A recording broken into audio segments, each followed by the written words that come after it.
Soy Xavier Servia. Somos CNN.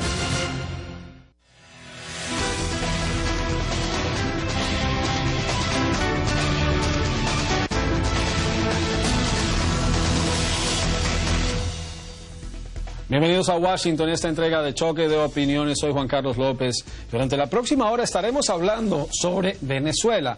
Durante las últimas semanas ese país ha visto protestas, por lo menos 39 muertos, numerosos heridos, detenidos y posiciones encontradas en medio de un difícil momento para esa nación sudamericana. Durante esta hora vamos a estar hablando sobre una etapa que parece haber iniciado y es de la conversación entre partes de la oposición y el gobierno con mediación internacional, mediación de UNASUR, 3 cancilleres de Sudamérica, la canciller de Colombia, el canciller de Ecuador, el canciller de Brasil, también con la participación, por lo menos anunciada participación del Vaticano. Voy a presentar a nuestros invitados para quienes van a analizar el tema durante la próxima hora. Me acompañan en Washington Alex Sánchez, es analista de seguridad internacional del Consejo para Asuntos Hemisféricos. También está Leopoldo Martínez, es el presidente del Centro para la Democracia, con sede en Washington. Dan Garza es el director ejecutivo de la Iniciativa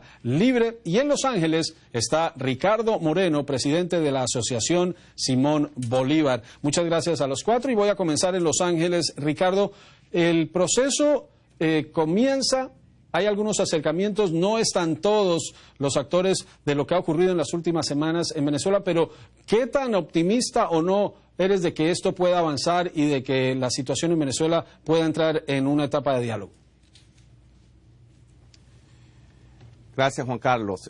Yo creo que es muy positivo, independientemente de cuál sea la posición política que cualquier venezolano pueda tener, tanto si apoyas al gobierno como aquellos que están en la oposición o aquellos que no tienen una posición política. Creo que el pueblo venezolano se ha cansado de tanta inestabilidad, de tanta violencia. Creo que las muertes, lamentablemente, que hemos tenido en Venezuela, tanto de una parte o de otra, son venezolanos y como venezolanos nos duele.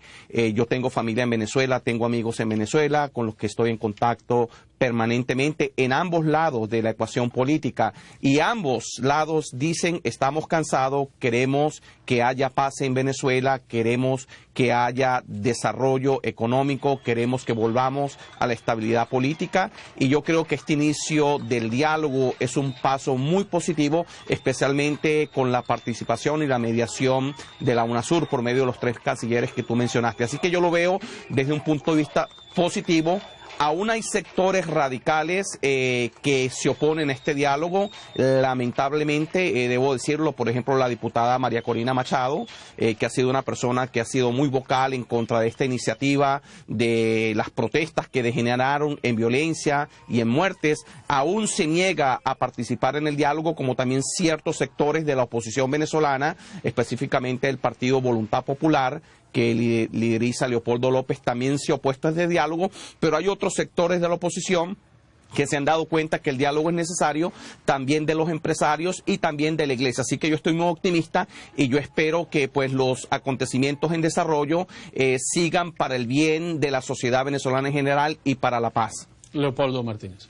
Mira, yo pienso que el diálogo es un proceso positivo siempre, y el hecho de que además sea un diálogo con acompañamiento internacional lo hace mucho más relevante. Es algo a lo que la oposición venezolana ha venido intentando llegar, no en esta ocasión, ya lo hizo en el 2003. Recuérdate que en el 2003 hubo una mesa de negociación y acuerdo en la cual incluso se llegaron a algunos aspectos concretos, algunos acuerdos concretos que hoy permanecen incumplidos. Allá en el 2003 una de las cosas que se acordó fue desarmar a los grupos que estaban armados en la sociedad, que hoy en día prácticamente operan como grupos violentos y grupos paramilitares relacionados al sector gubernamental. De manera que hablar de que la violencia está del lado de la protesta sin reconocer la existencia de que hay grupos armados en el país es uno de los temas que precisamente la oposición quiere colocar nuevamente en la mesa de diálogo. Y en esta ocasión, nuevamente, repito, con una intermediación internacional. Y también es importante destacar que el diálogo tiene amigos y enemigos en todos lados.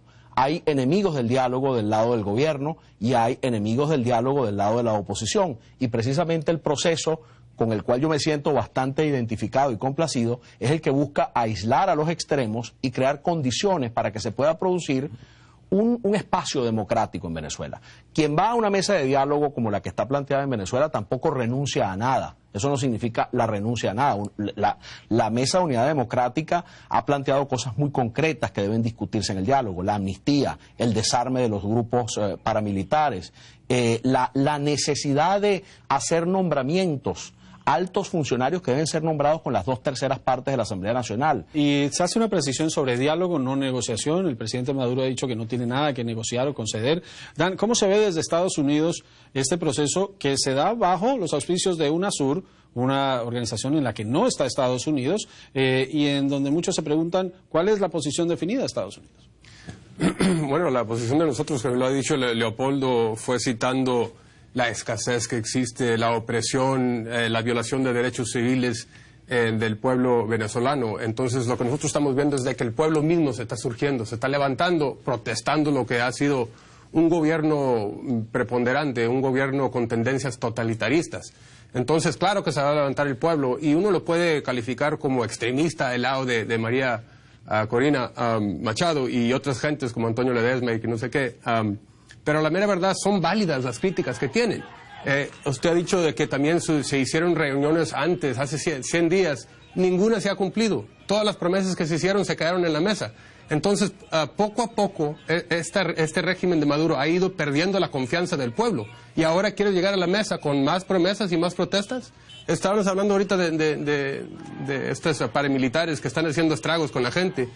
¿Quién los va a detener? Mismo Maduro dijo que las personas que están encarceladas se les va a hacer justicia, no se les va a dar impunidad. Entonces ya estamos viendo de que no se le va a dar la atención que requiere la voz del pueblo. Entonces, ¿por qué llegar a la mesa? Alex.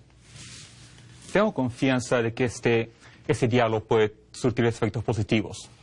Me acuerdo hace un par de meses, creo que en marzo, que hubo una conferencia donde vinieron de Estados Unidos a Washington diputados de oposición de Táchira, de Bolívar, y que ellos pedían la intervención de Estados Unidos, diplomática, a esto quedemos claro, y pedían la intervención de la OEA, porque ellos decían que saben que la OEA es un organismo neutral en América Latina, en el hemisferio, que UNASUR, que CELAC son controladas por Venezuela, por Cuba, por los amigos del ya difunto Chávez. Entonces no le veía mucho imparcialidad a UNASUR. Habiendo dicho esto, creo que hay buenos precedentes del rol de UNASUR en otros conflictos en la región, por ejemplo en 2008, cuando UNASUR apoyó al presidente Morales, cuando hubieron las protestas en Bolivia. Entonces, hay precedentes positivos.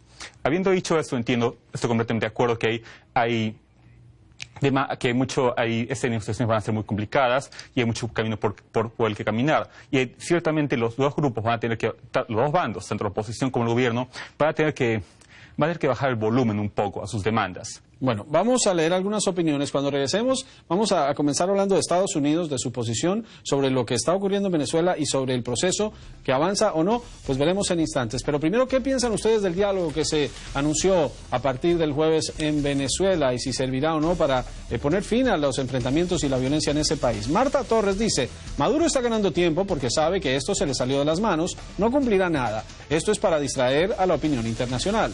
Luisa dice, la paz solo se logra con diálogo, ya basta de crear y recrear tanta violencia que solo trae más violencia. Vicente Zácaro dice, los diálogos no producen resultados mientras los regímenes mantengan el poder. Estos de la MUD lo que hacen es reflotar a un régimen corrupto y traidor. Henry Roa, lo que necesita el pueblo son soluciones para todo el desastre en el que hundió Venezuela este régimen. Sin soluciones, las protestas continuarán día a día. Vámonos a la pausa, ya volvemos con más en Choque de Opiniones. I would like coffee, please. I would like coffee, please.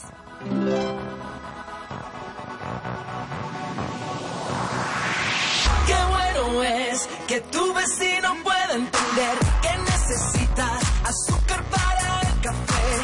Es fácil y sencillo poner en tu bolsillo un nuevo idioma y un buen futuro laboral. Open your world now. Open your world.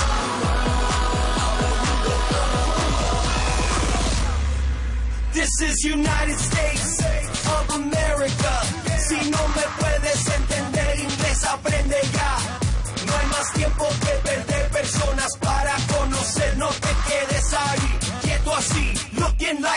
Christmas tree. Y decidirás de qué te graduarás, de lo que quieras ahora que sí podrás. O mejor tal vez es poder saber que es un double play, un touchdown en la TV. Open your world now. Open your world. Open your world. Cuando vayas al club, put your hands up. Mira esa rubia en los ojos, dile what's up. Y si pregunta how it is that you talk like this, muestra tu device y dile que tu profe is always by your side. Open your world now.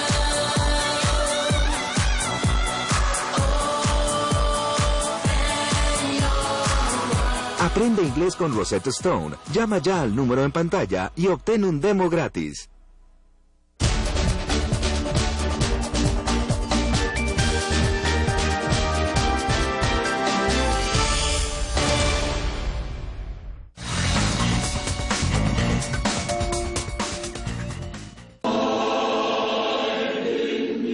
Este es el lenguaje universal del cuerpo, el lenguaje de la danza, una disciplina del arte que siempre ha formado parte de la cultura del ser humano y que ha transformado a la compañía Alvin Ailey Dance Theater en embajadores de la tradición afroestadounidense durante 5 décadas.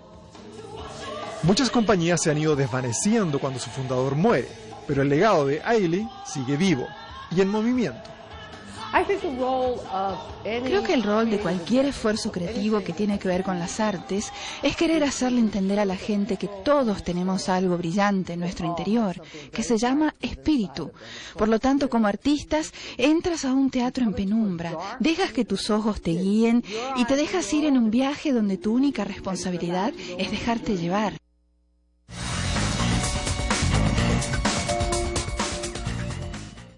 Hola, soy Carlos Montero, somos CNN. En el Senado de Estados Unidos, senadores como Marco Rubio y Robert Menéndez han seguido de cerca el tema de Venezuela. Escuchemos luego el intercambio que se dio en una audiencia en la que el secretario de Estado John Kerry hablaba sobre temas presupuestales del Departamento de Estado y respondía sobre las prioridades en política exterior de Estados Unidos. Este es el intercambio. So here's my question. ¿Por qué no podemos decir lo que es obvio para quienes analicen los hechos?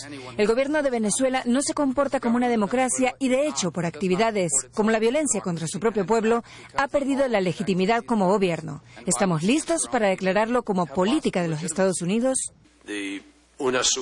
Mientras estamos aquí hoy, creo que la delegación de UNASUR se reúne en Caracas por primera vez con el gobierno y la oposición, o se va a reunir hoy mientras estamos aquí. Es un momento muy sensible ante la posibilidad de unas negociaciones y no quiero hacer algo hoy que sirva como carne de cañón para que ellos usen como una disculpa para decir que por eso se comportan como lo hacen. Ahí está el secretario de Estado John Kerry diciendo: Estados Unidos no se quiere pronunciar para no darle motivo al gobierno de Venezuela a buscar una razón para no adelantar estas conversaciones. La posición de Estados Unidos y el que mantenga esta posición de no inmiscuirse en lo que está pasando y dejarlo en UNASUR, Leopoldo, ¿qué es importante, no es importante, avanza, no avanza? ¿Debe tener Estados Unidos el temor que manifiesta el secretario Kerry? Yo creo que lo más importante es que todos los venezolanos sabemos que al final del día los problemas de Venezuela los resolvemos los venezolanos y queremos resolverlos los venezolanos.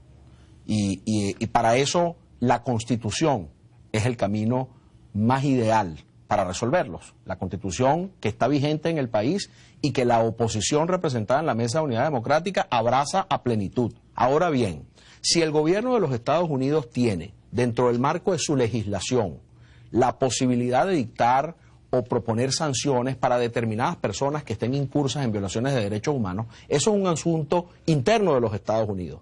Yo no he visto a la oposición venezolana tampoco pidiendo a gritos una intervención en ese sentido del gobierno de los Estados Unidos.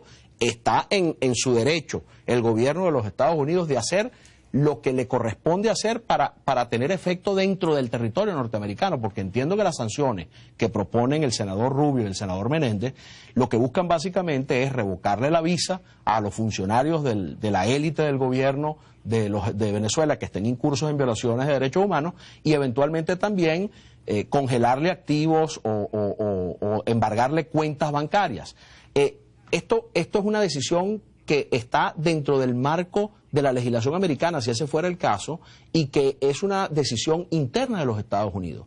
Ahora, lo que sí está muy claro, para mí y para la gran mayoría de quienes conformamos el movimiento democrático y opositor en Venezuela, es que las decisiones o sanciones unilaterales del gobierno de los Estados Unidos contra Venezuela como país o contra su gobierno como entidad no son convenientes. Medidas como un embargo petrolero, medidas de carácter económico que sancionen a Venezuela, sería imponerle al pueblo venezolano sanciones por los errores de su gobierno. Y eso es algo con lo cual no vamos a estar de acuerdo. Ricardo, Estados Unidos en toda esta ecuación, durante muchos años ha señalado a Estados Unidos por su papel en la región y ahora Estados Unidos dice que lo haga UNASUR.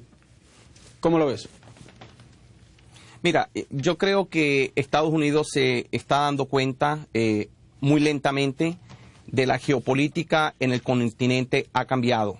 No es un secreto para nadie que la OEA fue un organismo que siempre se utilizó como un instrumento de las políticas exteriores de Estados Unidos en la América Latina, detrás o siguiendo aquella doctrina Monroe de que América Latina es el patio trasero de los Estados Unidos. Incluso el canciller Kerry hizo una declaración en ese sentido no hace mucho tiempo.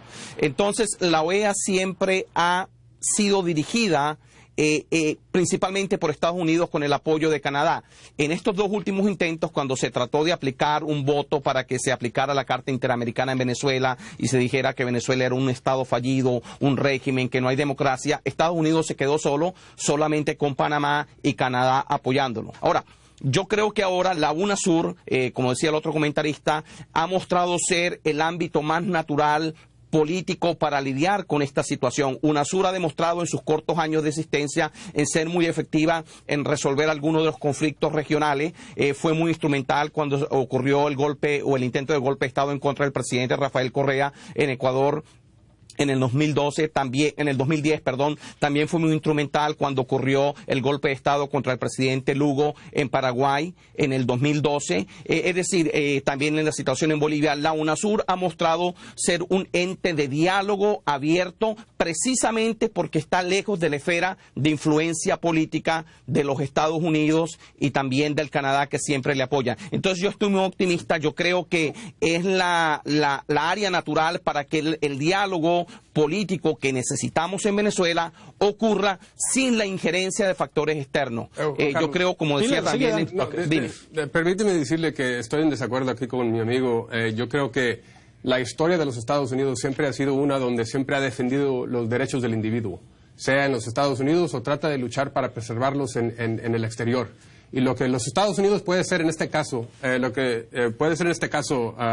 puedo decir a mi amigo, es de poner una presión externa a este gobierno que se ha mostrado totalitarista, y uno no puede decir que no, en su forma de oprimir, en su forma de violar los derechos humanos de las gentes. Su sistema socialista es un sistema fracasado, no hay libertad económica, no hay libertad de expresión, hay violencia en las calles, todavía siguen encarcelados los opositores políticos, siguen encarcelados los estudiantes, siguen encarcelados los alcaldes que se han opuesto al gobierno. Eso no es una forma de gobernar. Entonces, tiene todo su derecho los Estados Unidos como el gigante del hemisferio no meterse dentro de lo que es el país, porque es cierto, lo que dice Leopoldo, debe de haber una autodeterminación por parte del pueblo venezolano. Pero claro, uno debe de censurar lo que es esta práctica, esta forma de gobernar, y los Estados Unidos es el más indicado para poner esa presión, y sea con sanción o sea con cualquier forma diplomática que pueda solucionar el problema. Mis estimados colegas, como se ha dicho antes, el noviembre de 2013 es cuando el secretario Kerry dio su discurso en la OEA, donde dijo que, ¿sabes qué? La era de la doctrina Monroe ha terminado. Pero el problema, Alex, es que la mayoría de la gente que estaba escuchando ese discurso no se acordaba de la doctrina Monroe. Claro, exactamente. Yo creo que habían pasado muchas cosas entre la doctrina Monroe y ese pronunciamiento también, ¿no? Pero seamos honestos. Si es que Estados Unidos se involucra en lo que está pasando en Venezuela, va a ser criticado por eso. Se va a decir que, bueno, que haga lo correcto. Que Estados Unidos que Estados Unidos ya estuvo envuelto en el intento de golpe, o en el golpe que duró 3 días en el 2002 contra el presidente Chávez. Entonces sabemos que eso va a tener una medida muy rápidamente. Pero yo creo que no podemos plantear tampoco en los términos excluyentes que se quieren plantear aquí el rol de UNASUR y el rol de la Organización de Estados Americanos y el de los Estados Unidos dentro de la Organización de Estados Americanos, porque al fin y al cabo, la única organización internacional del hemisferio que es depositaria de 2 instrumentos de derecho internacional ratificados en todos los países miembros de esa organización es la Organización de Estados Americanos. Una es la... Pero el punto de esa organización. Sí, estoy diciendo. ¿Puede actuar? Puede actuar dentro del marco de esa organización. Y esa organización obliga a Venezuela a comportarse dentro de los lineamientos de la Carta Interamericana Democrática y a respetar la Convención Americana de Derechos Humanos. Pero podemos actuar también los Estados Unidos. Pero por supuesto, porque es que es una convención que es ley en Venezuela. Y Estados Unidos tiene todo el derecho de hacerlo saber, Ricardo, dentro de la Organización de Estados Americanos. Es que el problema con la actuación de la OEA es que es muy selectiva. Y trata dependiendo del país y repito, bajo la influencia de los Estados Unidos. Ricardo, pero si viene el gobierno de Venezuela viene de 2 victorias en la OEA, ¿cómo es que tú dices que la OEA es una organización títere de los Estados Unidos si tú mismo has señalado que viene de 2 victorias? Viene de la victoria que ha cambiado. No es que ha cambiado. La OEA es la única organización, Ricardo. La OEA es la única organización donde el voto de Venezuela, el de Jamaica y el de los Estados Unidos pesan lo mismo. Entonces, ¿por qué renunciar en un ejercicio de soberanía incluso a ser parte de una organización donde el voto de un país pequeño y con poco dinero, como puede ser cualquier país del Caribe, vale lo mismo que el voto de los Estados Unidos y Canadá? O sea, no creo que lo puedas plantear en esos términos dilemáticos. Yo decía al principio del programa que la geopolítica, y gracias al legado que dejó el presidente Chávez en América Latina, ha cambiado. Es decir, la OEA ya no tiene ese rol hegemónico que tenía y fue una demostración contundente en lo que ocurrió. Pero si vemos la historia desde la creación de la OEA, las actuaciones de la OEA ha dejado mucho que decir en nuestra América, tanto América Central como América del Sur. Te pongo un ejemplo, cuando ocurrió el golpe de Estado en Honduras, un país miembro de la OEA, ¿qué hizo la OEA? ¿Cuál fue la actitud que tomó la OEA? Se hizo de la vista gorda ante una situación de violación de la constitución de un país, del derrocamiento de un presidente electo. Entonces, y cuando lo vemos a la historia... Ahora, Ricardo, en ese momento hubo un pronunciamiento de la OEA condenando los hechos y también del Departamento de Estado americano. Estados Unidos, la polémica se dio porque Estados Unidos declaró que fue un golpe de Estado y fue todo lo contrario, un asunto muy complejo. Tenemos que ir a la pausa, vamos a volver con declaraciones que hizo el presidente de Ecuador, Rafael Correa, de visita en Estados Unidos, pero antes... Veamos, ¿qué opinan ustedes del diálogo que se anunció para el jueves en Venezuela entre segmentos de la oposición, el gobierno y la posible participación del Vaticano? Emilia Velasco dice, ellos no representan al pueblo venezolano, es solo una cortina. María Corina Machado y Leopoldo López son los que deberían estar dialogando y exigiéndole a los del gobierno. Javi Hernández dice, es una jugada del gobierno junto a sus cómplices del UNASUR para legitimarlos, oxigenar la dictadura y dividir la oposición. Lisette Morales, el Vaticano debe exigir la presencia de los estudiantes y sociedad civil en la mesa de diálogo, si no, no hay discusión. María Mata dice, por algo hay que comenzar. La gente que no dialoga soluciona sus problemas por vías violentas y no quiero una guerra civil en mi país. Nos vamos a la pausa, ya volvemos con la segunda media hora de Choque de Opiniones. ¿Por qué pagar cientos de dólares al año para ver programas de televisión por cable o por satélite cuando puedes recibir emisiones de televisión abierta gratis? Con la antena Clear TV HD digital, todo lo que tienes que hacer es conectar Clear TV y de forma instantánea tu televisor recibirá la señal de los programas con mayor audiencia, los noticieros locales, eventos deportivos y mucho más. Todo gratis. Gracias a un mandato del gobierno federal, todas las estaciones de televisión de transmisión de señal abierta deben transmitir una señal digital vía aérea. Clear TV permite la omisión del uso de televisión por cable o satélite para entregarte señal abierta a tu televisor. Llama ya o visita nuestro sitio web y recibe tu antena Clear TV HD digital por solo $19.95. Clear TV te permite ver en todas las habitaciones que desees sin pagos mensuales adicionales. Ordena ya y te enviaremos una segunda antena Clear TV gratis. Solo pagas proceso y manejo por separado. En un mundo con tanta información, ¿en quién puedes confiar? El equipo de CNN en América Latina tiene la experiencia para ofrecerte credibilidad. ¿Qué pasó en tu casa? Hace 2 meses no me hubiera mostrado esto. Fue en esta casa donde se pudo haber fugado Joaquín El Chapo Guzmán. Imparcialidad. La oposición sigue protestando. Reclaman una solución permanente por parte del gobierno. Conocimiento. Un acuerdo de libre selección de Marina Mercante. Desde Quito. Lima. Ellos son los reporteros en los que puedes confiar. Ven que el gobierno debería de seguir muy de cerca la reconversión. Ciudad de Panamá, Costa Rica, Managua, Tegucigalpa. Somos CNN. Sigue con CNN y vive la noticia. En el próximo Café CNN. Se cumple ya el primer aniversario de los atentados en la Maratón de Boston, con homenajes y un espíritu deportivo y de esperanza. Hoy, en Café CNN. Ya viene nuestra segunda media hora. El presidente Rafael Correa se pronunció en la Universidad de Harvard sobre Venezuela, sobre la democracia y sobre lo que está ocurriendo en ese país. Ya volvemos. When you open up an Audible audiobook, it opens up your imagination. Enjoy a steamy romance while you're ironing the sheets. Discover an historic battle while battling the bulge at the gym. Fantasy novels might just bring a little magic to your minivan. Open one of 100,000 titles for free. And our great listen guarantee means if you're not happy, you can exchange any title for another, no questions asked. Visit audible.com/free trial right now to download a book for free. Si algo ocurriera que me inhabilitara de alguna manera, ustedes elijan a Nicolás Maduro como presidente de la República Bolivariana. CNN ha seguido de cerca el primer año del presidente de Venezuela, Nicolás Maduro. Analizamos los logros. Y en Venezuela el pueblo lo que está es trabajando. Y los retos de su gobierno. Tenemos la inflación más alta del mundo. Para que puedas generar tus conclusiones el viernes en CNN. Ve a Camilo Egaña en Encuentro, de lunes a viernes en CNN.